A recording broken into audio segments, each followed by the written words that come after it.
Good morning everyone, welcome to Economic Times daily analysis and explanation series.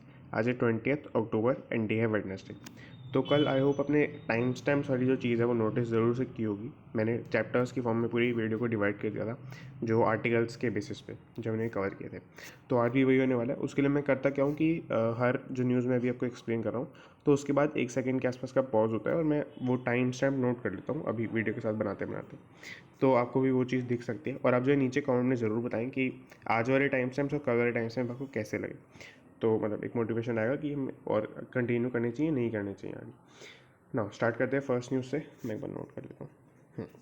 Centre mulls amending law on drugs to make it stronger. इसके अंदर हुआ क्या basically कि आपको background में तो न्यूज़ ड्रग्स सुनते ही समझ में आई गई होगी। जो आर्यन खान का अरेस्ट हुआ और एक बेंगलुरु में भी अभी 1-2 दिन पहले शायद अरेस्ट हुआ था, मेरे को नाम याद नहीं है उस पर्सन का। तो उसके अंदर क्या हुआ कि यहाँ पे लिखा भी है इन्होंने बात कि हाई प्रोफाइल बस्ट जब हुए हैं। बस्ट का मतलब होता है जैसे अगर आपने GTA वगैरह खेला हो तो बस्टेड उसमें लिखा आता है, वही बस्ट मतलब पकड़े जाना, यानी कि अरेस्ट हो जाना, कन्विक्ट हो जाना उसके अंदर। तो ये हो गया बस्ट होना, पकड़े जाना। यहाँ पर ये लिखा भी उन्होंने high profile arrests and drug ring busts. ये मतलब वही है कि by NCB in Bengaluru and Mumbai. तो ये बेसिकली ये हुआ है। अब इसके मतलब इसके उससे क्या हुआ है कि यहाँ पर ड्रग्स के ऊपर पहली बात तो बहुत ही टेंशन आ गया कि जो इंडिया के अंदर फैल रहे हैं वो सब चीज़ें हैं। तो मतलब एक तरह से गवर्नमेंट को कुछ तो जवाब देना ही पड़ेगा इसके ऊपर। तो यहाँ पे ये हुआ है, गवर्नमेंट ने क्या किया, गवर्नमेंट सेंटर मल्स का मतलब थिंक सोच रहे हैं amending law on drugs, amend करने का लॉ ऑन ड्रग्स। अमेंड करने का मतलब होता है चेंजेस लाना, मेक अमेंड्स का मतलब चेंजेस लाना। तो law on drugs to make it stronger, basically आप समझ गए होंगे कि लॉ ऑन ड्रग्स को स्ट्रॉन्गर बनाने की कोशिश कर रहे हैं। अब लॉ ऑन ड्रग्स है क्या? लॉ ऑन ड्रग्स आपका NDPS है, यहाँ पे आप देख सकते हैं। NDPS का मतलब है आपका narcotic drugs and psychotropic substances, NDPS act 1985। ठीक। अब यहाँ पे हुआ क्या है बेसिकली, ये क्या चीज़ को स्ट्रॉन्ग बनाने की कोशिश कर रहे हैं। ये एक अभी क्या है कि ये जो एक्ट है या जो बॉडी है वो फाइनेंस डिपार्टमेंट के अंदर ही काम करती है, पर्टिकुलरली रेवेन्यू डिपार्टमेंट के अंदर काम करते हैं। जो मतलब इनका जो भी गाइड मतलब जो भी वो इन्वेस्टिगेशन वाला काम है पूरा, वो सब जो चीज़ें हैं। तो अभी इनका कुछ सबसे एक सेपरेट अथॉरिटी नहीं है, सेपरेट डिपार्टमेंट नहीं है। तो बेसिकली पहली तो चीज़ उन्होंने ये की है कि एक सेपरेट डिपार्टमेंट इनका बनाया है, नोडल एडमिनिस्ट्रेटिव अथॉरिटी इसको बोला जाएगा। NAA हो गया एक तरह से, या फिर कुछ नाम चेंज भी हो सकता है फ्यूचर के अंदर। तो नोडल एडमिनिस्ट्रेटिव अथॉरिटी बनाया जाएगा। इसका मतलब ये है कि एक इन्वेस्टिगेशन करने वाली और इन्फोर्स करने वाली अलग से बॉडी बनेगी इसकी। तो ये हो गया पहली चीज़। तो दूसरी चीज़ इनका जो ये तो एक एडमिनिस्ट्रेटिव काम हो गया जो ये लोग करेंगे।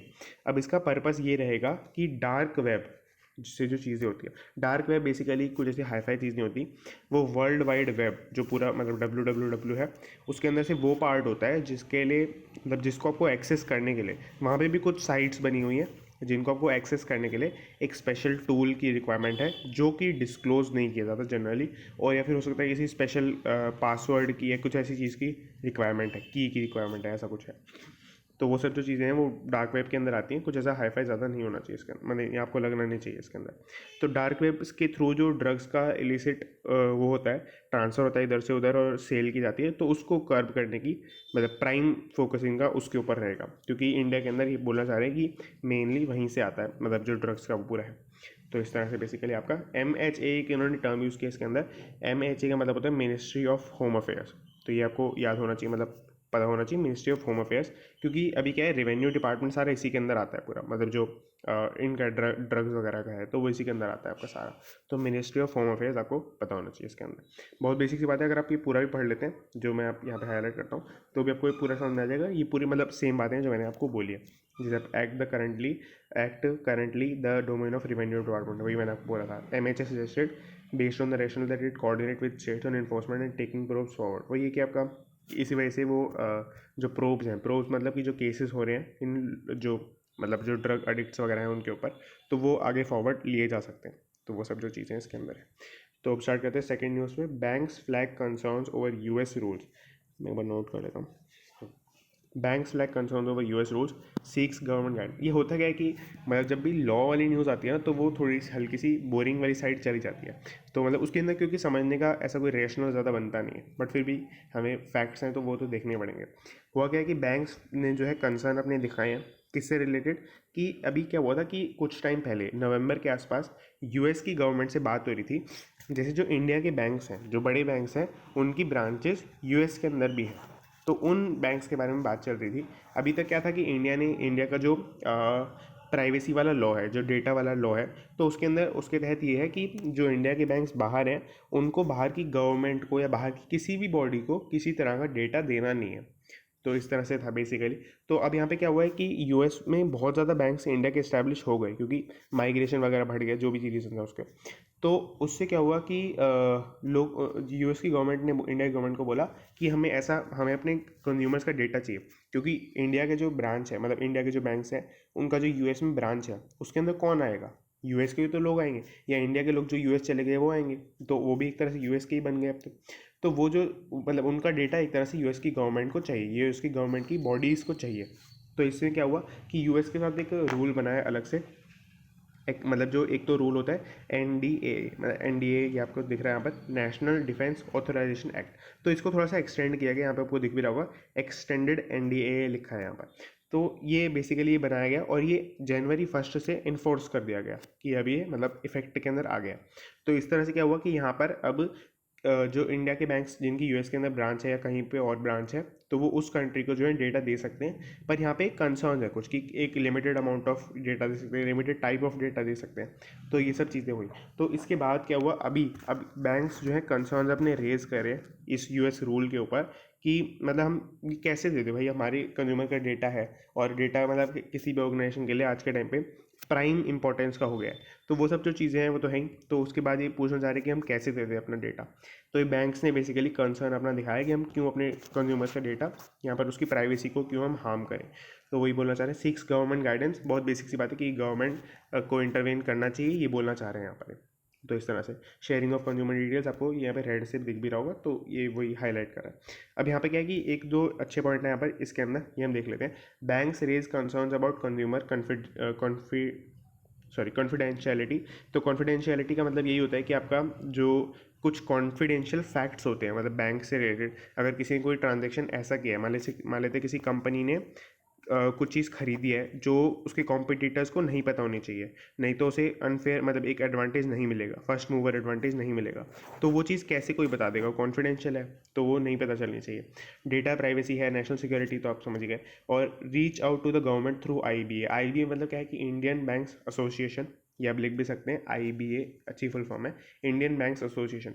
ये बेसिकली बैंक्स की एसोसिएशन है। अगर आपको मतलब बैंक्स को मिलके कोई गवर्नमेंट को बात कहनी है तो वो इसके थ्रू कहते हैं जनरली, और अभी भी ऐसे ही हुआ है, reach out to the government through IBA. तो मतलब गवर्नमेंट को ही रीच आउट किया उन्होंने, यानी कि उस गवर्नमेंट से मांग की इस चीज़ की through IBA. Banks already compliant with फाटका रेगुलेशन। फाटका रेगुलेशन क्या है बेसिकली, इसके अंदर ये है कि आपका फॉरेन, सो यहाँ पे वॉइस चली गई थी थोड़ी सी, foreign account tax compliance act, ये फाटका की रेगुलेशन है। बेसिकली ये है कि जो फॉरेन अकाउंट्स में हमने पैसे ट्रांसफर किए इधर से उधर, तो उस पर जो टैक्स लगना चाहिए वो प्रॉपर लगाया नहीं लगाया, उसके ऊपर जो रेगुलेशन है उससे रिलेटेड वो फाटका रेगुलेशन के अंदर आती है। तो वही अपना बैंक्स अपने मतलब एक तरह से अपने पक्ष के अंदर एक दो बातें और ऐड करने के लिए ये भी बोल रहे हैं कि हम फाटका से भी रेगुलेटेड है। तो मतलब ये हो सकता है कि गवर्नमेंट ने इंटरनली ये बात बोली हो कि हमें जो आपका डेटा चाहिए वो इसलिए चाहिए ताकि हम टैक्स ठीक से लगा पाएँ। तो मतलब ये हो सकता है कि इसी पॉइंट को उसको रिफ्लेक्ट मतलब डिफेंड करने के लिए बोल रहे हैं कि हमें फाटका रेगुलेशन से हम हैं, तो आपको क्यों ज़रूरत है, हम टैक्स ठीक से पे कर रहे हैं। तो वही सब। Government to engage with the regulator RBI issue, बहुत बेसिक सी बात है। Regulations allow US government to subpoena foreign located bank data a foreign bank has a US correspondent account.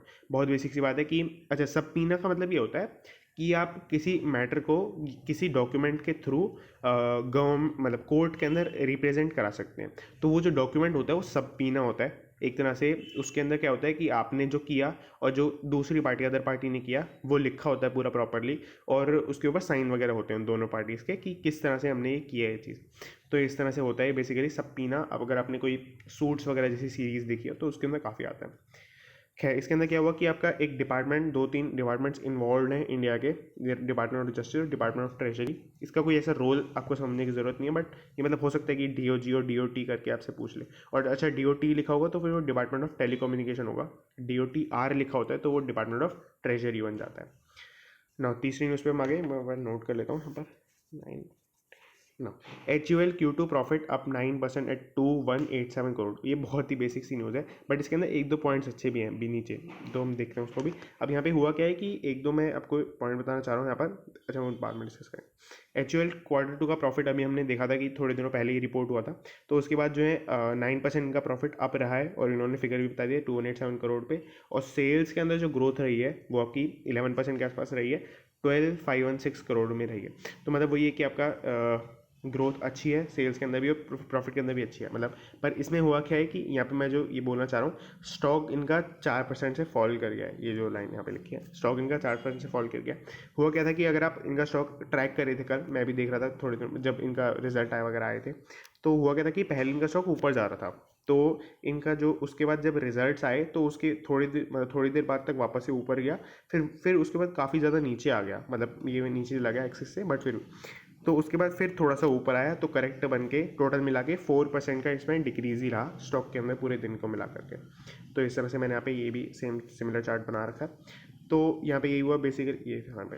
अब यहाँ पे क्या है कि ये एक जो चीज़ बोलना चाह रहे हैं वो ये हमने कल भी डिस्कस करी थी, मार्जिन प्रेशर बहुत ज़्यादा है यहाँ पर FMCG कंपनीज़ के ऊपर, जहाँ पे उनका मार्जिन बहुत ज़्यादा कम हो रहा है, यानी कि प्रॉफिट वो पर ट्रांजेक्शन कम ले पा रहे हैं बेसिकली। वही इसके पीछे इन्होंने रीज़न बताने की कोशिश की है, सर्जिंग कमोडिटी प्राइसेस जो इनकी इनपुट कॉस्ट है वो बढ़ गई है, ये बोलना चाह रहे हैं। अच्छा यहाँ पे एक बहुत ही इंपॉर्टेंट उन्होंने बात बोली है, जो HUL के चेयरमैन है संजीव मेहता, यहाँ पे आपको इनकी फ़ोटो भी दिखेगी, तो ये आपने शायद देखा भी होगा, CNBC में बहुत ज़्यादा आते रहते हैं। तो ये जो है संजीव मेहता, इन्होंने बोला है कि अगर इकोनॉमिक एक्टिविटीज़ जो है इंडिया के अंदर जिस तरह से अभी हो रही हैं, अगर वैसे ही होती रही तो हमें कुछ टाइम के अंदर रूरल एरियाज़ के अंदर हायर ग्रोथ रेट दिख सकता है अर्बन एरियाज से, और काफ़ी बड़े टाइम तक ये सस्टेन करेगा मतलब। तो मतलब एक काफ़ी पॉजिटिव पॉइंट है, और रूरल एरियाज़ के अंदर ग्रोथ रेट दिखेगा। इसका एक रीज़न ये भी है, देखो ग्रोथ रेट ये होता है कि आपका पहले कैसा परफॉर्मेंस था, पहले क्या चीज़ थी, इन मतलब आउटपुट्स थे, उसके बेसिस पे ग्रोथ रेट निकलता है। तो रूरल एरियाज़ में भी सीधी सी बात है कि पहले आउटपुट कम था, तो उसके बेसिस पे ग्रोथ रेट ज़्यादा दिख सकता है शुरू में, बट लॉन्ग पीरियड में रह रहा है तो उसका मतलब ये है कि ग्रोथ के ऊपर ग्रोथ होने वाली है। तो एक तरह से रूरल एरियाज़ का मतलब एक डेवलपमेंट का फेज़ आपको दिख सकता है फ्यूचर के अंदर। तो अभी तो यही इन्होंने ही बोला है, बट फिर भी आपको ये नोट कर लेना चाहिए एक बार की। तो हमने जो है पूरा 3 न्यूज़ पूरी कवर कर लिया। अगर आपको इसमें कोई भी डाउट हो तो आप नीचे कमेंट कर सकते हैं। तो एक बार नीचे चलते हैं आपके 80 मार्क्स वाले सेक्शन के ऊपर। अच्छा, ये सब मैंने आपको काफ़ी बार बताया हुआ है कि प्योर पॉलिटिक्स का सेशन होता है, इसके अंदर कोई भी मतलब पॉलिटिक्स बेस्ड न्यूज़ है इसके अंदर सारी, तो हम इसको कवर नहीं करते।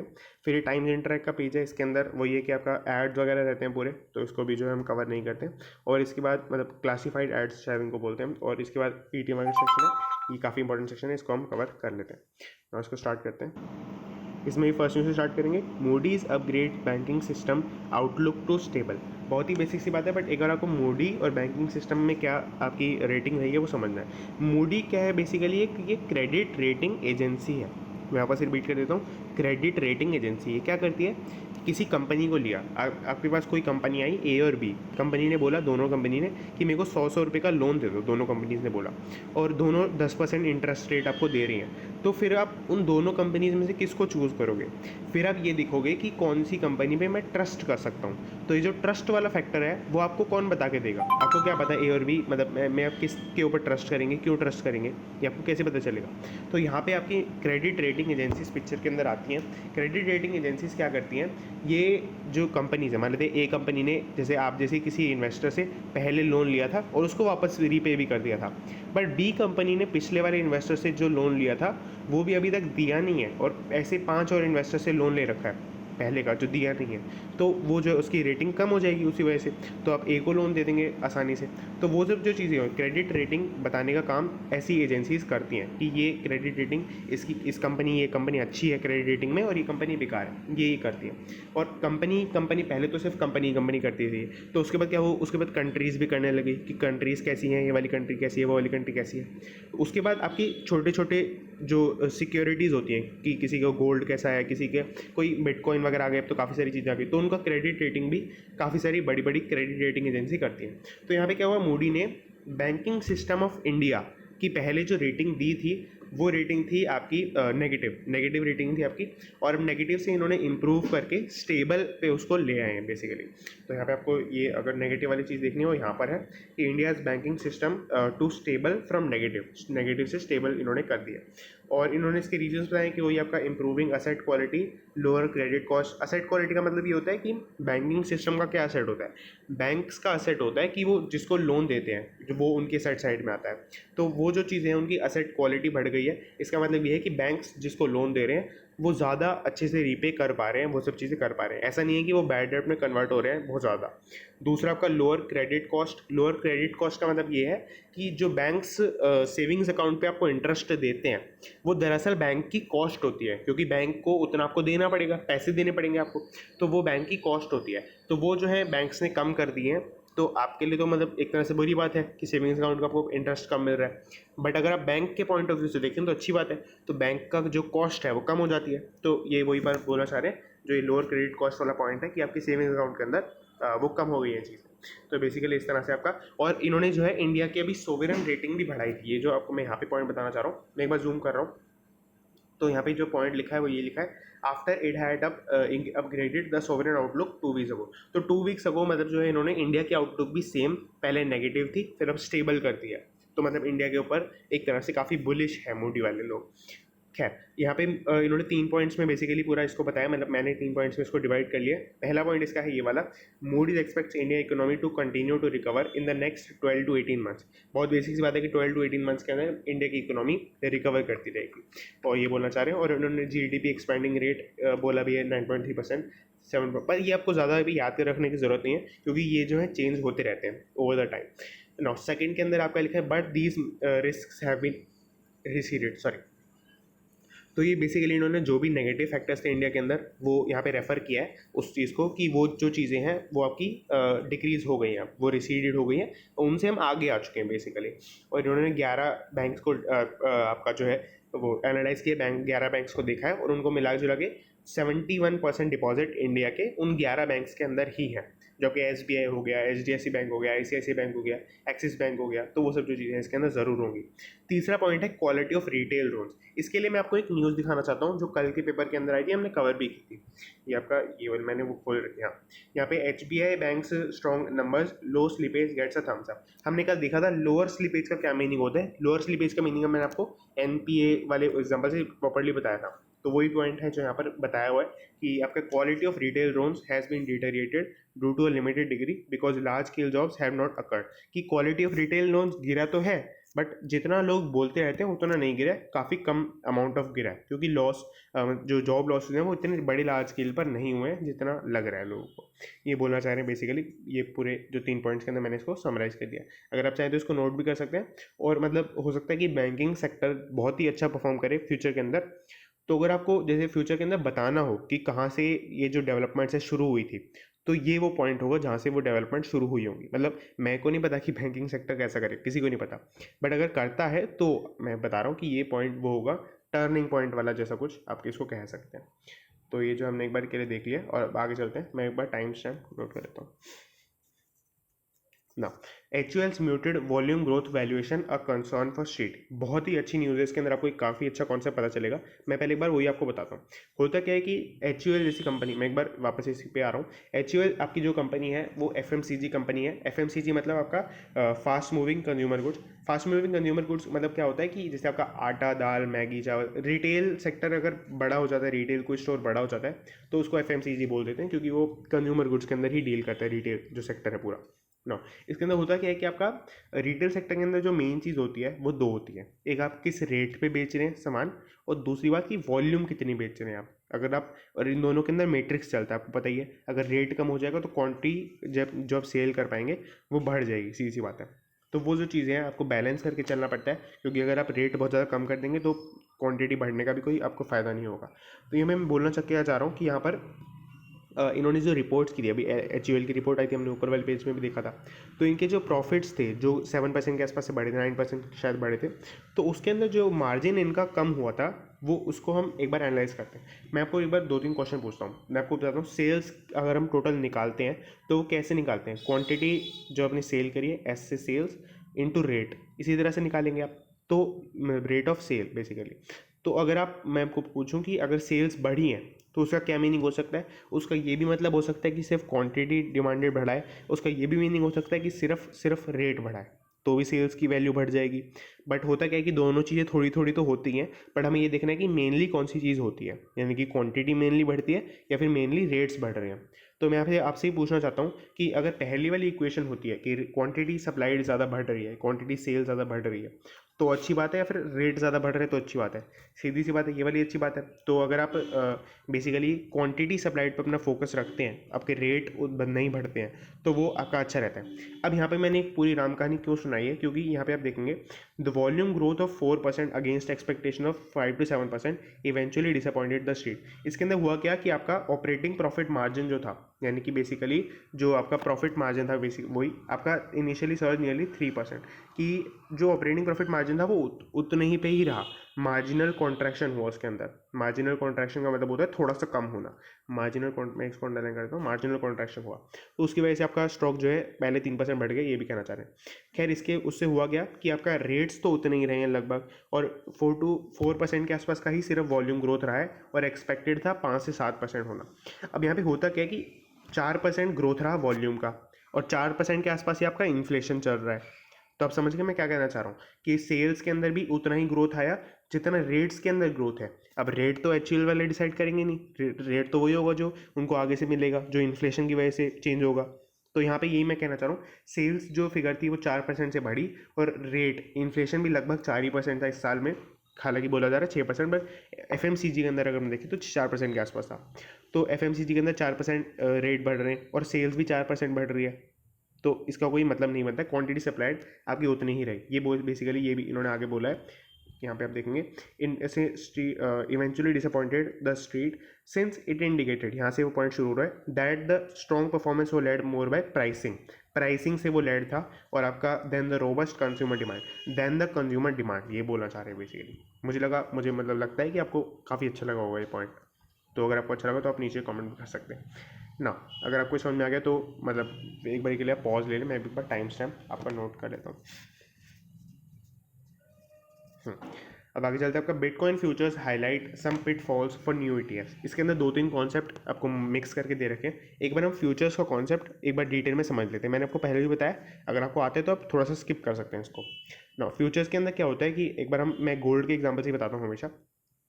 फ्यूचर्स के अंदर क्या होता है, अगर आप जैसे मान लेते हैं गोल्ड का प्राइस अभी चल रहा है 50,000, और ये मैं हूँ, मान लेते हैं मैं हूँ, तो मेरे को कहीं से मैंने एनालिसिस किया, मेरे को कहीं से खबर मिल गई कि 52,000 होने वाला है एक महीने बाद, 52,000 गोल्ड का प्राइस होने वाला है। बट अभी मेरे पास इतने पैसे नहीं है, मेरे पास पैसे मतलब मैंने मान लो एफडी करा रखी है, और मेरे पास एक महीने बाद पैसे आने वाले हैं, 52,000 ही आने वाले हैं पूरे।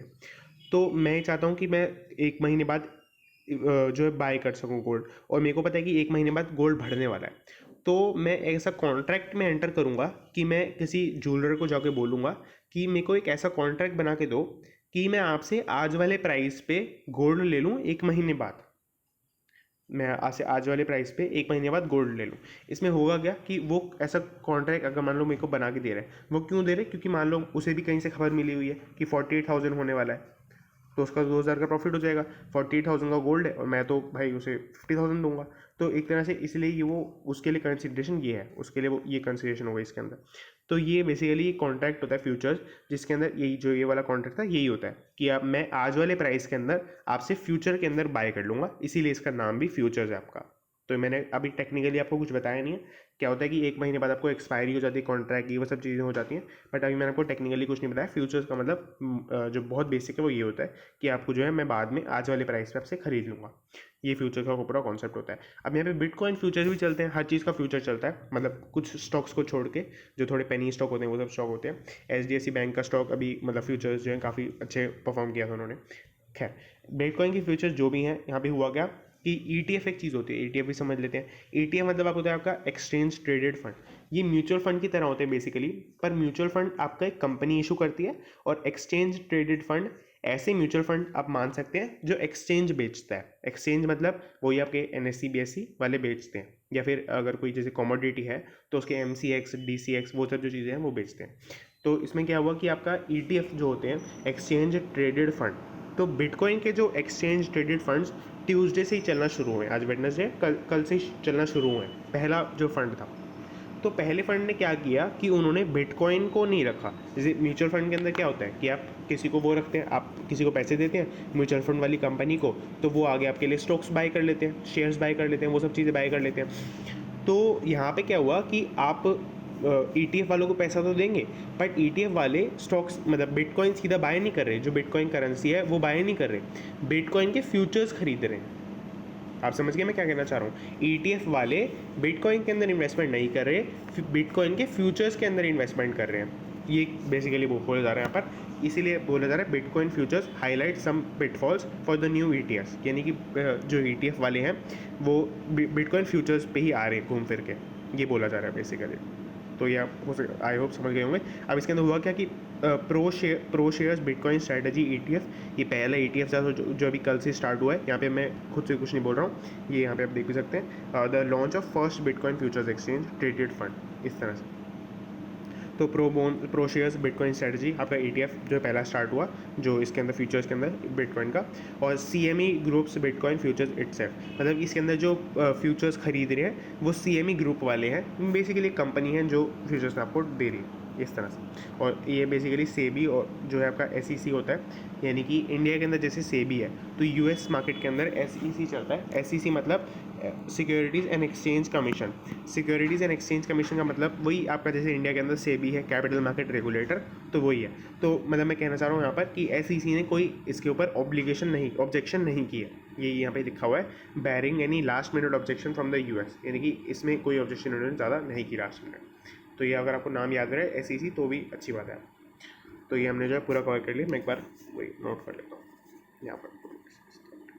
नाउ इंफ्रास्ट्रक्चर MS, बेसिकली इसके अंदर क्या हुआ है, ये बहुत ही अच्छी न्यूज़ है। इन्वेस्टमेंट साइकिल आपको समझ में आएगी। इन्वेस्टमेंट साइकिल क्या है, उसके अंदर रिवाइवल हुआ है, ये बोल रहे हैं, makes a case for more allocation to infra MF का मतलब ये होता है इंफ्रास्ट्रक्चर, MF मतलब म्यूचुअल फंड, ये आप समझ गए होंगे। इंफ्रास्ट्रक्चर के जो म्यूचुअल फंड होते हैं, यानी कि ऐसे म्यूचुअल फंड जिसको आप अपना पैसा देते हैं, वो आगे इंफ्रास्ट्रक्चर वाली कंपनीज़ के अंदर लगाते हैं, तो वो बेसिकली इंफ्रास्ट्रक्चर के MFs होते हैं।